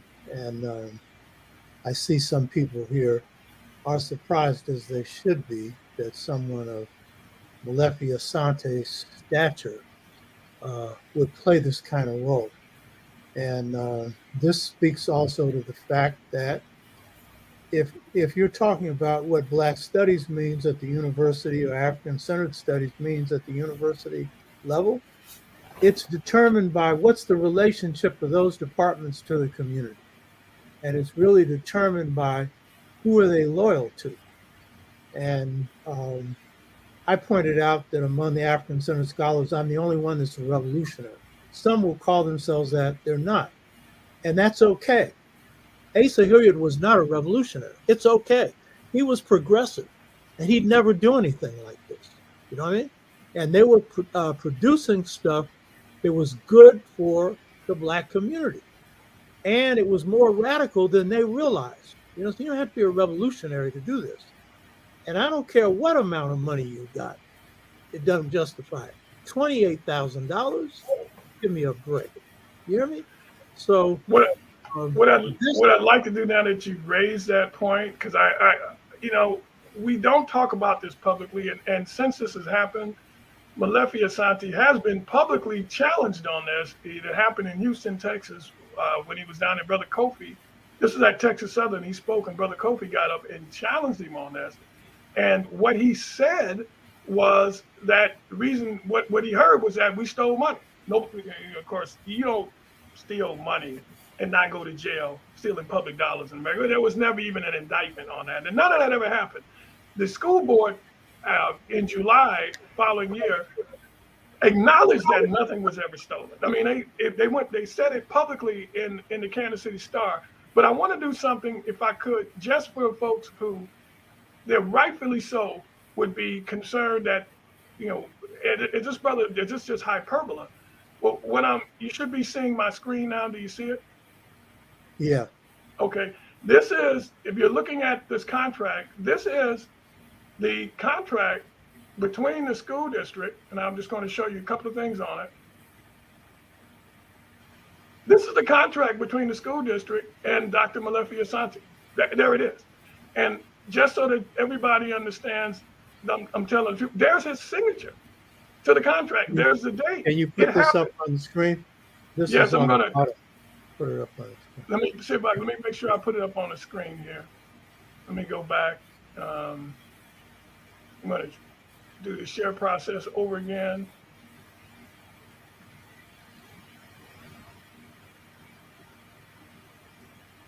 Let me know if you can see it. I see it on the bottom. I don't see it coming up. Okay, let me see if I can. If you see it on the bottom there, this might be the best that I can do with it, because it's not like a PowerPoint, so it's a little harder to show. Yeah. But this is the contract. There's his signature, and he did come. Yeah, there it is. There it is. There. So there's his signature on the contract, and just so that everybody understand that brother ain't making this up. We get to the top of the contract. There it is, a contract but between the school district and Malefi Asante, and at the bottom there is his signature. He did commit to this. It's a $28,000 contract. He did do some training. Family, I'll just say this: it would have been very, very difficult for the school district superintendent to pull this off without having someone like Dr. Malefi Asante that he could tell the community that African Centered Education is going to go forward. We don't need the folks from a city that started this. It would have been almost impossible. So his role was essential, pivotal, and again, that's now you know what I mean when I said following James Brown. That was it. It was chicken shit, but the damage was enormous. I just want to end with that and say that that's what happened. I think all of it is a lesson learned for us. All of it is important. And we can get a lot out of this going forward. But the most important point is that African Centered Education still went forward. We were successful enough to establish it enough in the minds of our people in Kansas City that they demanded it, even though we went through the tragedy of losing control of it. Yeah, and I would say that you had a tremendous success there, 22 years of it. And I know that you didn't go through all the battles that you had, because when you affect any kind of education in the Black community, particularly at the public school level, there are a couple of things that the people in power see. One is you're affecting money and budgets. So that's money that doesn't go into their pocket. And even though, as you pointed out to me, your amount of money allocated per pupil was lower than what the school district normally provides for students, you still impacted that. So you had corporate enemies from the beginning. Yes. That's a number one. And so in any battle, we're going to have every kind of dirty thing done to try and sustain their power.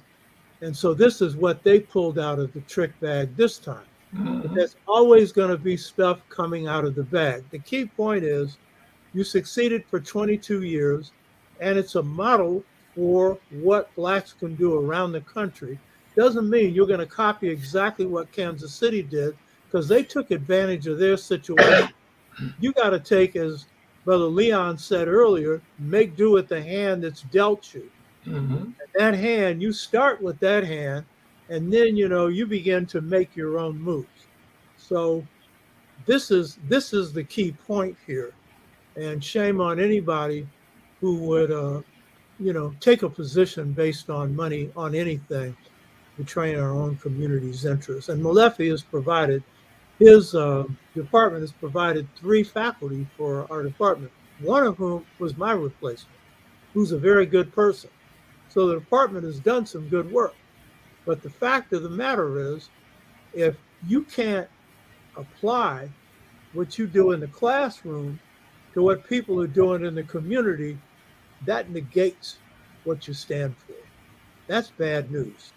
Bad news any kind of way. And I knew this was coming up, and tough stuff.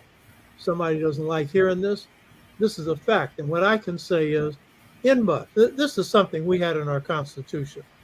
When we formed the organization in 1980, the retreat that we had in Chicago, one of the things that I put in the National Constitution was INBUF would be economically self-reliant. Maulana Karinga said, interdependence is a rule throughout the world. I said independence will be the rule with INBUF. Now here's the point.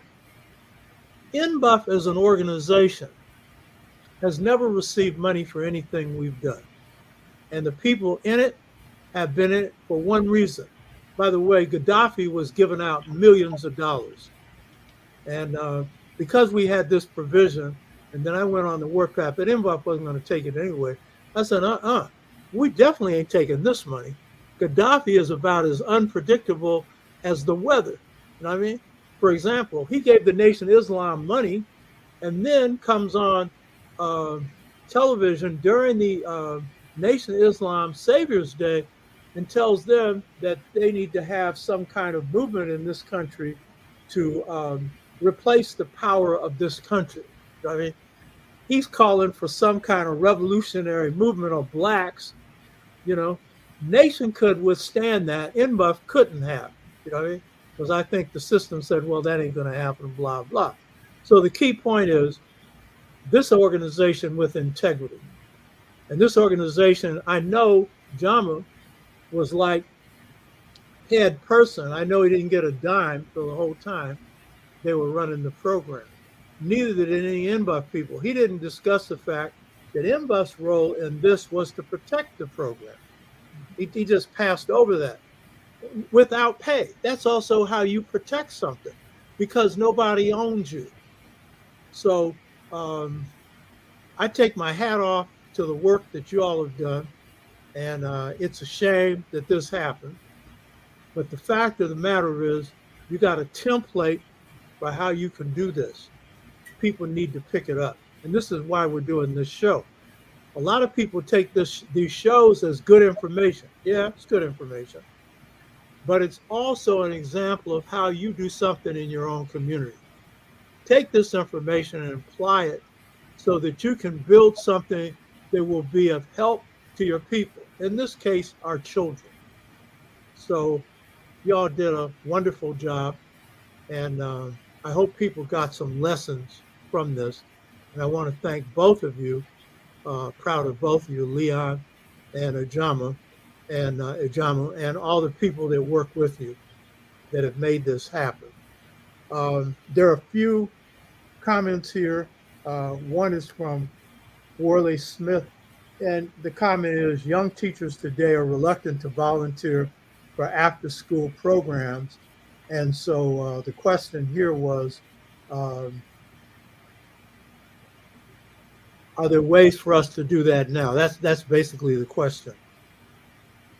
So, Leon, you got some suggestions for today. They're suggesting that you could do it then, but it's hard to do it now. What's your response to that?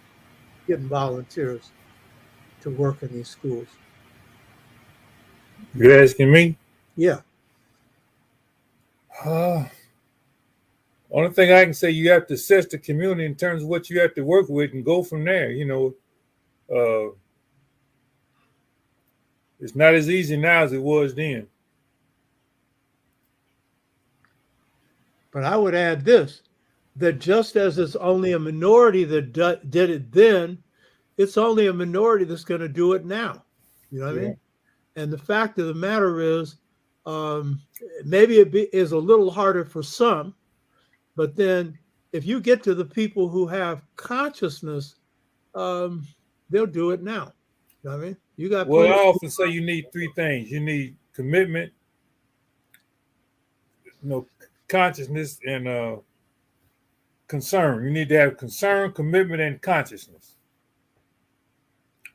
And this generation coming up now, I'm not saying they're not there, but do we know them?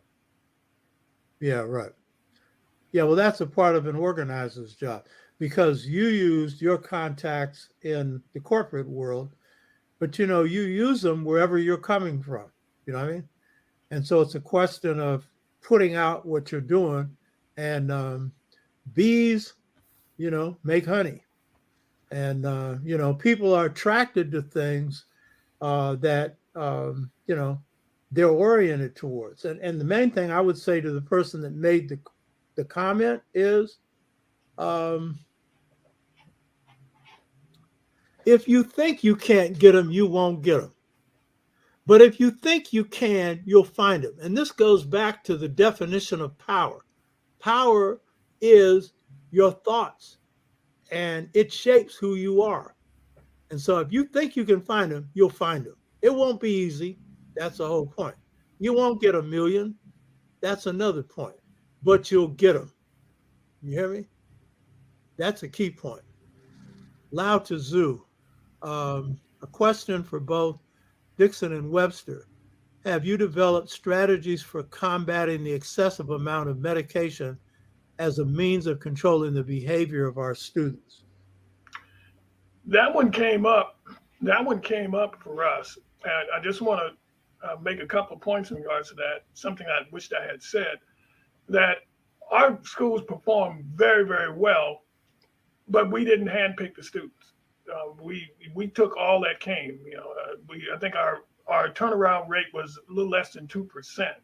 Some schools in the district, they were cherry picking. Like they would cherry pick, and you have to meet a certain grade point average or something. But that wasn't us.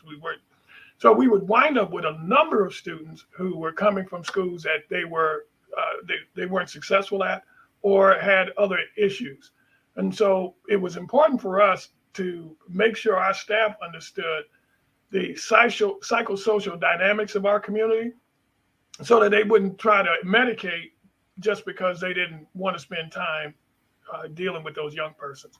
And our staff, our administrators watched that very closely. So although we didn't have alternative medication, if you will, our goal was to make sure that those who were making the recommendations were culturally sensitive to what was going on so that they would not do what typically happens, particularly with our boys. You get in a situation where they won't sit down, you want to get them medicated. Well, that was something that we fought against tooth and nail. And we had people who were monitoring that. And I just want to tell a real quick story. We had a young man who was, I'll never forget this. I was at the elementary building and I went to see Mrs. Ballard for something. So we were in the elementary office there.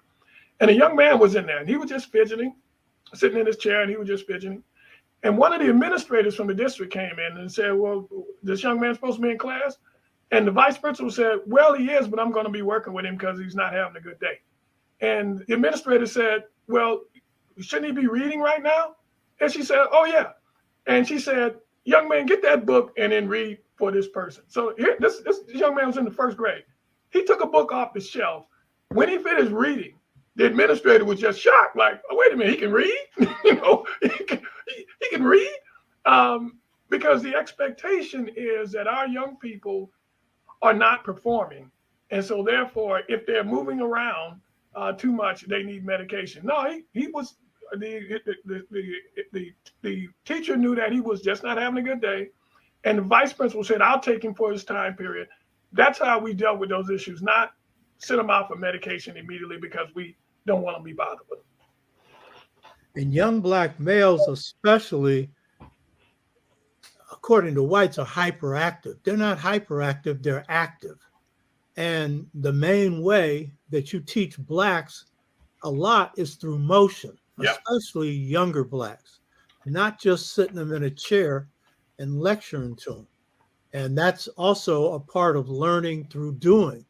That's our culture. You know what I mean? So yeah, that's crucial. Good question and good answer. Loud to Zoo, how can we duplicate the Saturday school? Jeez, quit moving it. I just had a question here.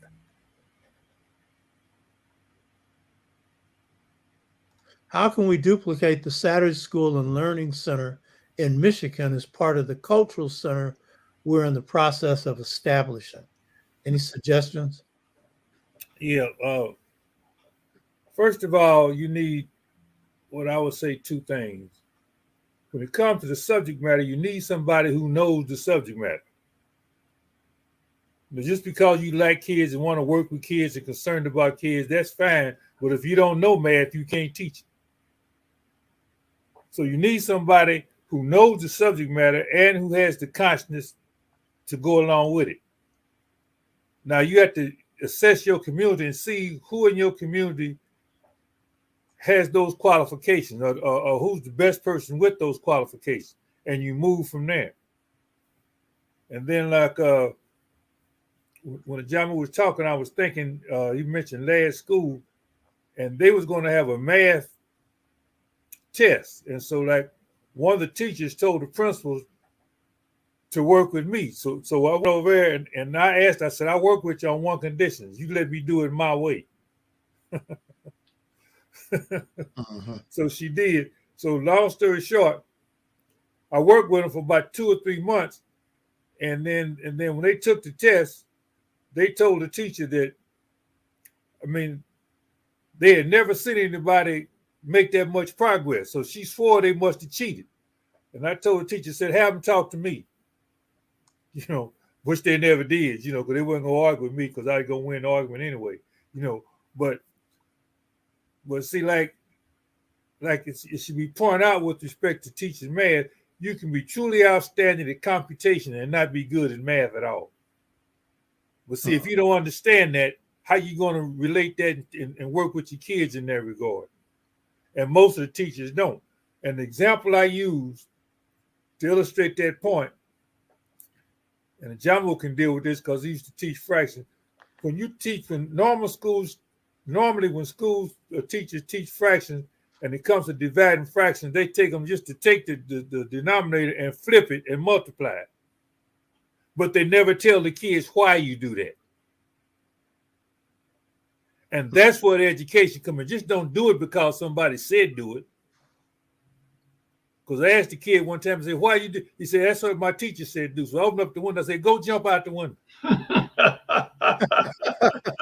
So you don't do now if the building's on fire, so you jump out the window because the building's on fire. Now it makes sense to jump out the window. But you just don't do something because somebody said do it. So we try to teach the kids the reason why these things work, why you do these things. So you have to teach reasoning, not just computation. If I can answer that too, there's some resources out there that most people don't think to tap. And the Learning Center did an excellent job of doing this. For example, there's an association of the National Society of Black Engineers, I'm sure very much so, has chapters right there in Michigan.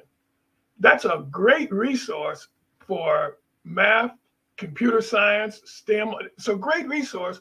Most of those organizations have young people in there who would be willing to volunteer, but nobody asked them to do that. That's a great resource to go after.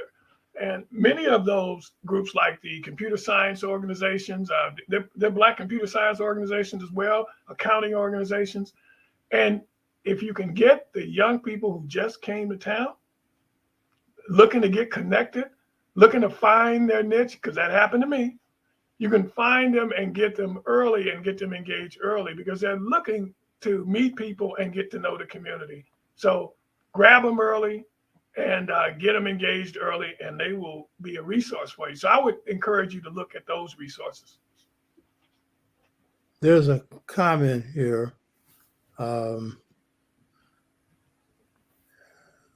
see. I want to read it as it was said by the person here. Brother Shabazz, I wonder how the superintendent even thought to seek out Malefi. There must have been a black mole, a black broker who steered the super to Malefi. Weird. You want to respond to that? I know you. Yes, it was his son. His son had a relationship with from Philadelphia, had a relationship with the Afrikan Centered community there. So it was his son that steered him in that direction. And it's important to say that the people who were responsible for doing this, for example, the school board president, the superintendent of schools, they've all gone on to much better careers. The school board president, an unpaid position, a gentleman by the name of Eric Leonard West, wound up being hired by the state of Texas in a paid position with a six-figure salary because he did such a good job for white supremacy. The superintendent left here to become the superintendent in Atlanta, in Fulton County, somewhere in there, at a substantial increase in salary. So you can do things, as you know, we all know very, very well, you can do things that compromise the interests of African people and do well in corporate America. Brother Shabazz makes a statement. You want to respond to this, Ajamu? Mm-hmm. NBUF has now taken millions from whites. And how much more do they owe us? No, I'm asking that. Is that true? What I don't understand that. What was the He's question? saying that NBUF has taken millions from whites. From where? Yeah. If he is referring to the budget that we had for Afrikan Centered Education, that was taxpayers. No. What? He can't be, because that was not a budget for NBUF. No, that was It for was a budget for the public schools. Right. Well, if he's referring to NBUF, NBUF can't take money from anybody. It's in the Constitution. That's right. So be careful what you're saying there, Brother Shabazz. Yeah, the That, Constitution. that right there, what he's just described was a project that MBUF organized. The money went through the school system. The money went to teachers, administrators, didn't go to a single MBUF person, including Ajamu Webster that ran this thing. Yeah, So listen carefully when you hear stuff. Yeah. That's a fact. I'm sorry for his misunderstanding. I may have not been clear in my explanation, so let me just clarify it right now. The Afrikan Centered Task Force Incorporated was a group that we put together to be the contract holder. That's what it did. No member of that board was ever paid a dime. There were 3 NBOF members who served on that board. None of them received a dime. Those dollars went through to educate children, administration, transportation, food service, all of that. If we had received a dime, believe me, when those allegations were made, we'd have been indicted. None of that ever happened, because we never received a dime. MBUF did not get millions of dollars. And so maybe I was not clear on how I explained that. So hopefully I clarified that. Yeah, be very clear on that one. Okay. A lot of good comments about what a good show this was. Somebody said that people are going to be watching this for years to come. You better believe it. And hopefully you're going to use it. Wonderful job by both brothers.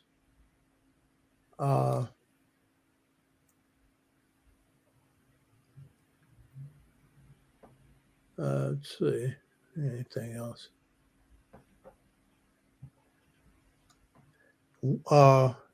Worley Smith, it's a comment. Ultimately, parents and dedicated teachers who are interested and dedicated make the difference in determining education quality for our youth.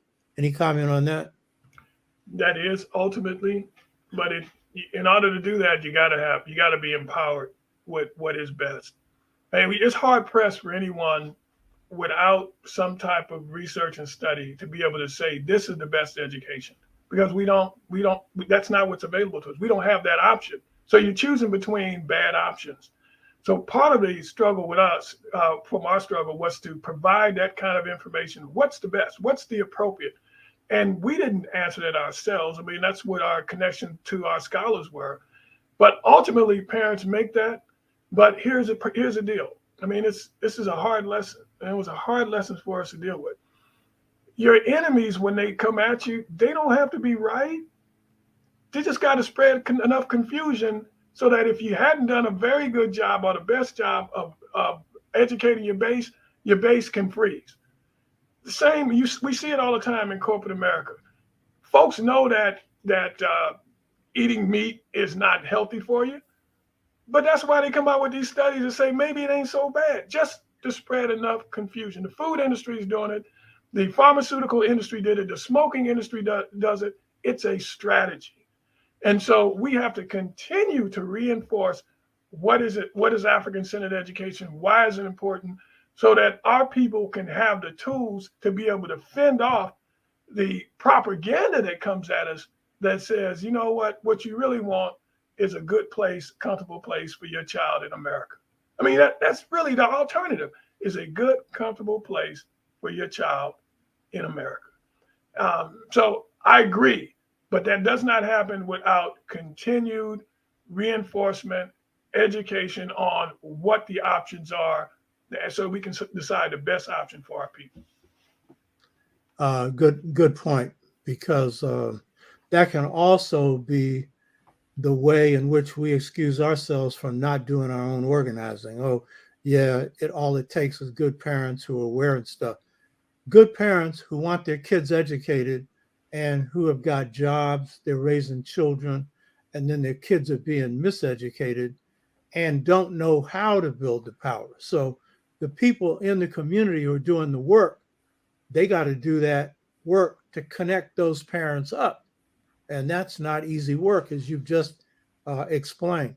Mm-hmm. Brother Shabazz corrected himself and said, my bad. That meant my mistake. He said, I was actually thinking of in Cobra, Institute of the Black World. That's a whole nother discussion.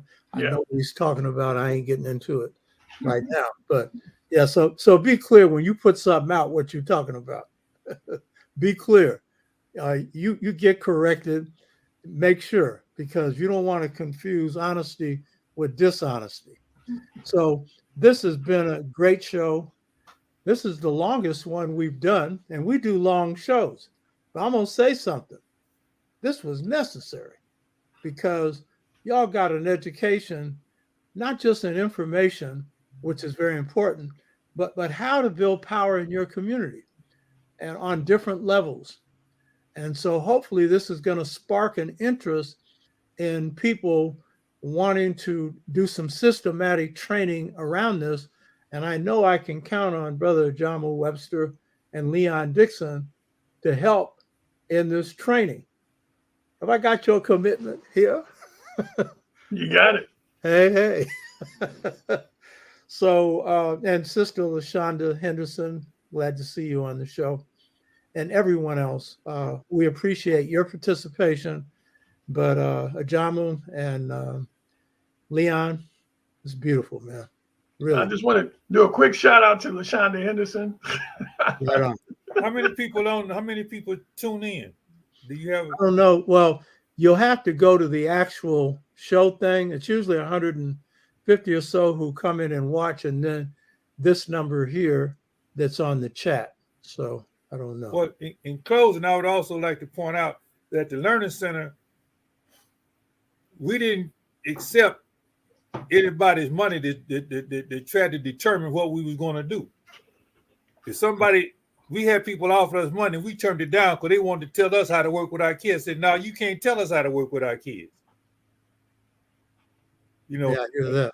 and then I just wanted to point out, like I say, you have to learn how to use culture karate. Because one time the United Way had a program with corporate America where, like, if you make a donation, you could check out which organization you wanted your money to go to. Well, one of the sisters who was at the Learning Center saw that, and she said, you know, like, if you have a 501c3, which we did, so she checked, and they said, yeah, the Learning Center qualified. So they organized a lot of the Black employees at the corporation to donate their contribution to go to the Learning Center. And the United Way got ticked off, and they changed the rules. Yeah, that's the name of power. That's what they're trying to do now with the demographic shift and stuff like that. I want to remind people to subscribe.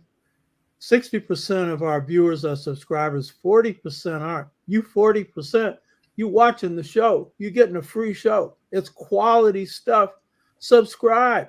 And the other thing you see on the bottom of the screen here, thanks to our skilled technician here, Lawrence Freelo, you have the sites where you can make donations. So far, 3 people have donated. I'll give them credit next week, but I want to be sure they want to be given credit publicly. I don't want to state their names until we get their permission. But this show's been coming out of my pocket, $25,000 for the last year. So y'all need to come up to the plate and put a dime up. And I don't mean, you know, one of those silver dimes. You know what I'm talking about? Make a little donation, because I could go right now. We have a dedicated enough listenership. I can get corporate sponsorship. I've been fighting corporations all my life. I'm not interested in them uglifying the show with deodorant and stuff. Here I am talking about liberation, and we're going to have something about how you smell. Of course, I would be tempted if I got Alicia Keys. I put her on just to have her play the piano. She don't have to give me any money, because that's one of my favorite young performers out there, and she's conscious. But other than that, this show's going to be based on whether or not you put up a little money to help us run this thing. It ain't going to me. This is going to the show. I've never accepted money for any movement I've led, and it's been 62 years of leading movements. And I don't lose, just like Ajamu and Leon Dixon, they don't lose.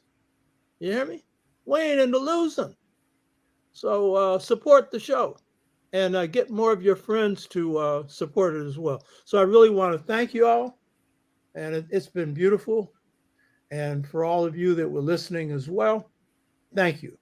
Right on, brother. Thank you. Appreciate it. Enjoyed it. Hey.